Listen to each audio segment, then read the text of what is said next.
Hello friends, welcome back to my channel গল্পের আসর। আজ আমি যে গল্পটি শোনাবো আমার ছোট্ট সোনা বন্ধুদের, সেই গল্পটি উপেন্দ্রকিশোর রায়চৌধুরীর লেখা লাল সুতো আর নীল সুতো। তোমরা স্কিপ না করে শেষ পর্যন্ত শুনতে থাকো, দেখবে তোমাদের খুব ভালো লাগবে শুনতে। আর ভালো লাগলে একটা লাইক, শেয়ার ও কমেন্ট করতে ভুলো না কিন্তু। তো চলো শুনতে থাকো। এক জোলা একদিন তার স্ত্রীকে বলল, আমি পায়েস খাবো, পায়েস রেঁধে দাও। জোলার স্ত্রী বলল, ঘরে কাঠ নেই, কাঠ এনে দাও, পায়েস রেঁধে দিচ্ছি। জোলা তখন কাঠ আনতে গেল। পথের ধারে একটা বড় আম গাছ ছিল। তার একটা শুকনো ডালের আগায় বসে জোলা তারই গোড়ার দিকটা কাটছিল। আর সেটা দেখে পথের একজন লোক তাকে ডেকে বলল, ওহে, ও ডাল কেটো না, কাটলে তুমি পড়ে যাবে। জোলা বিরক্ত হয়ে বলল, তুমি গুনতে জানো নাকি? ও ডাল কাটলে যে পড়ে যাব তা তুমি জানলে কি করে? আমি পায়েস খাবো না বুঝি? পথের লোক তখন আর কিছু না বলে চলে গেল। আর খানিক পরে জোলাও ডাল শুদ্ধ পড়ে গেল। গাছ থেকে পড়েই জোলা ভাবল, তাই তো, আমি যে পড়ে যাব তাও জানলো কি করে? ও নিশ্চয়ই একটা কেউ হবে। এই ভেবে জোলা ছুটতে গিয়ে সেই পথিকের পা জড়িয়ে ধরে জিজ্ঞাসা করল, প্রভু, আপনি কে? আমি কবে মরব সেটি আমাকে বলে দিন। পথিক ভাবল, ভারী মুশকিলে তো পড়া গেল। জোলার খুব বিশ্বাস হয়েছে যে এই পথিক সামান্য পথিক নয়, সুতরাং তার প্রশ্নের উত্তর না পেলে সে তাকে কিছুতেই ছাড়বে না। শেষটায় পথিক যখন দেখল যে একটা কিছু না বললে তার আর ঘরে ফেরা হবে না, তখন সে রেগে বলল, তোর পেটের ভেতর থেকে লাল সুতো আর নীল সুতো যখন বেরোবে তখন তুই মরবি। এই কথায় জোলা সন্তুষ্ট হয়ে বাড়ি ফিরে গেল। তারপর থেকে জোলা ঠিক করে বসেই আছে যে লাল সুতো আর নীল সুতো বের হলেই তার মৃত্যু। সুতরাং সে রোজ পরীক্ষা করে দেখে যে তার সেটা বের হলো কি না। এইরূপ পরীক্ষা করতে গিয়ে একদিন সত্যি সত্যিই তার কাপড়ে একখণ্ড লাল সুতো আর একখণ্ড নীল সুতো পেল। আর অমনি সে চিৎকার করে তার স্ত্রীকে বলল, ওগো, শিগগিরই এসো, আমি মরে গিয়েছি, আমার লাল সুতো আর নীল সুতো বেরিয়েছে। তার স্ত্রী এসে দেখল, সত্যি সত্যিই তো লাল সুতো আর নীল সুতো। তখন সে বেচারা আর কী করে, জোলাকে বিছানায় শুইয়ে কাপড় চাপা দিয়ে সে কাঁদতে বসল।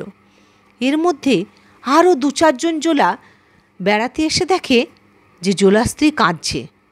তারপর জিজ্ঞাসা করে যখন জানল যে লাল সুতো আর নীল সুতো পাওয়া গেছে, তখন সকলে স্থির করল যে জোলা তাহলে নিশ্চয়ই মরে গেছে, সুতরাং তার সৎকারের চেষ্টা করতে হবে।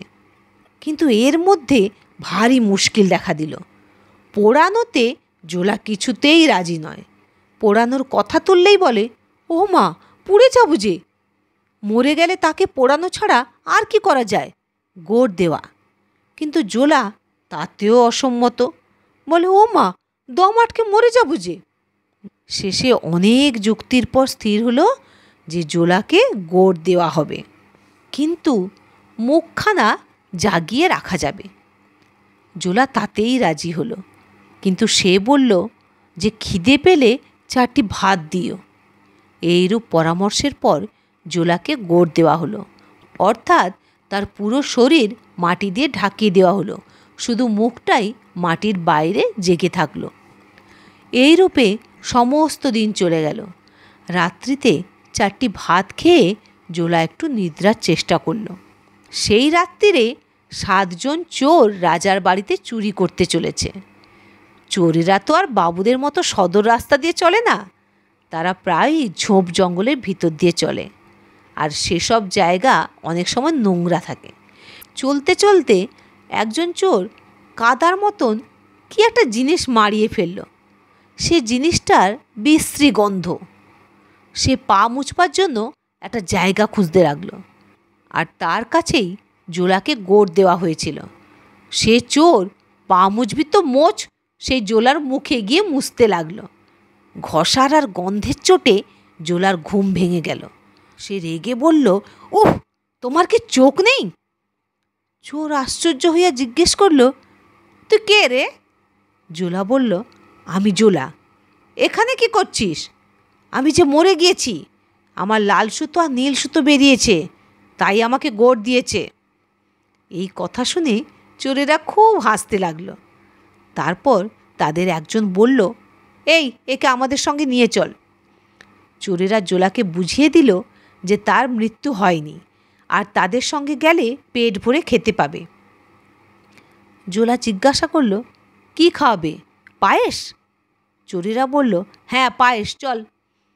পায়েসের কথা শুনে জোলা আর কোনো আপত্তি করল না। চোরেরা তাকে উঠিয়ে নিয়ে চলল। রাজার বাড়িতে গিয়ে চোরেরা রাজার ঘরে প্রকাণ্ড একটা সিঁধ কাটল। তারপর জোলাকে ওই সিঁধের ভেতর ঢুকিয়ে দিয়ে বলল, রাজার মাথার মুকুটটা নিয়ে আয়। রাজার খাটে মশারি টাঙানো ছিল। তা দেখে জোলা ভারী আশ্চর্য হয়ে গেল। সে মশারির চারদিক ঘুরে কোথাও তার দরজা দেখতে পেল না। সুতরাং চোরদের কাছে ফিরে এসে বলল, হলো না, ওর ভেতরে আর একটা ঘর আছে, তার আবার দরজা নেই। চোরেরা বলল, দূর বোকা, ওটা ঘর নয়, মশারি, ওটাকে তুলে দেখলি না কেন? জোলা তখন আবার ঘরের ভিতরে ঢুকল। এবার জোলা মশারি তুলতে অনেক চেষ্টা করল, কিন্তু সেটাকে নাড়াতেও পারল না। সে খাট শুদ্ধ ধরে টানাটানি করল।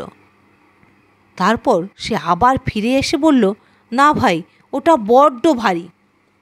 আরে এমন গাধা আর দেখিনি বাপু, তুই বুঝি খাট শুদ্ধ তুলতে গিয়েছিলি? শুধু ওর কাপড়টা টানতে হয়। এবারে জোলা আর কোনো ভুল করল না। মশারির কাপড় ধরে টানতেই সেটা উঠে আসলো। ভেতরে খুব উঁচু গদির ওপরে রাজা শুয়েছিলেন।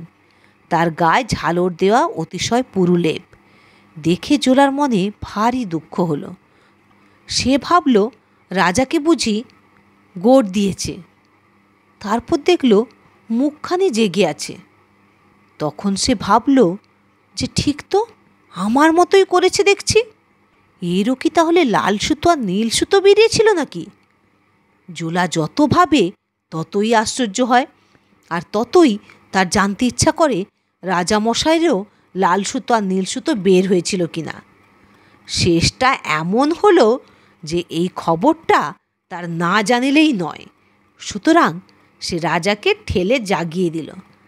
আর তিনি চোখ খোলা মাত্রই জোলা তাকে জিজ্ঞাসা করল, লাল সুতো আর নীল সুতো বেরিয়েছিল?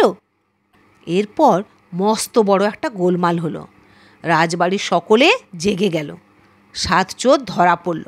তার সঙ্গে সঙ্গে জোলাও ধরা পড়ল। পরদিন বিচার। জোলা আগাগোড়া সব কথা খুলে বলল। লাল সুতো নীল সুতোর কথা, গোড় দেবার কথা, চোরের পা মোচবার কথা, পায়েসের কথা কিছুই বাকি রাখল না। বিচারে 7 চোরের উচিত সাজা হলো। আর জোলাকে পেট ভরে খুব ভালো পায়েস খাইয়ে বিদায় দেওয়া হলো। তো ছোট্ট সোনা বন্ধুরা, এই গল্পটি কেমন লাগলো একটা কমেন্ট করে জানিও। আরও মজার মজার গল্প শুনতে হলে চ্যানেলটিকে একটা সাবস্ক্রাইব করে দিও। Thanks for watching.